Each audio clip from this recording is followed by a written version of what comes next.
So, ayan dito, yun ang pintuan ko. Kita nyo dito.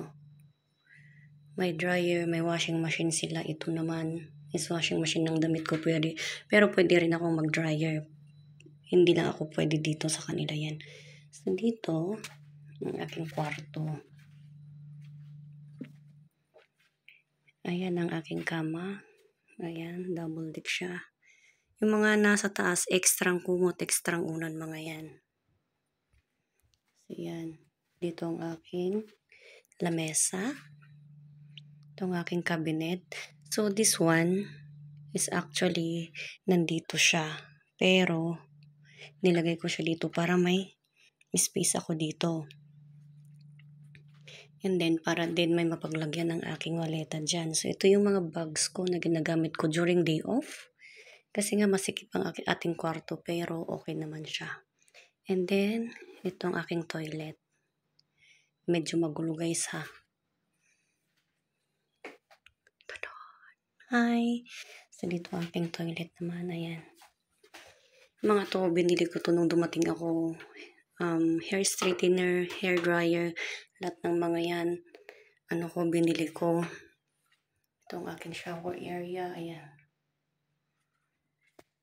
Tapos, ito yung pinaglalagyan ko ng damit ko kapag naliligo ako.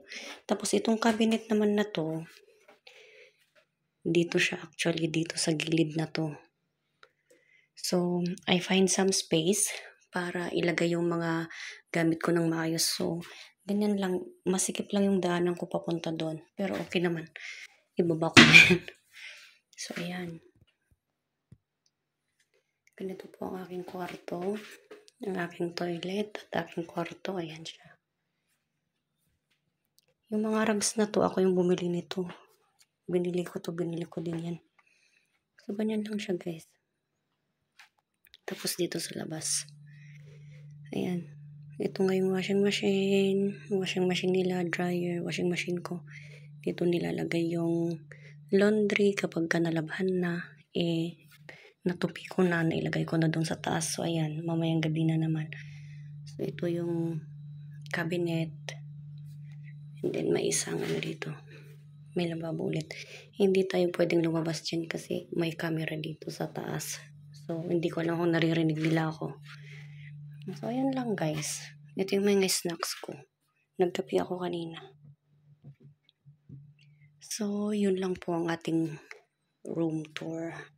Ito nga pala yung binili niya para sa akin, yung kape. Kaso nga lang, di ko makape ang tapang.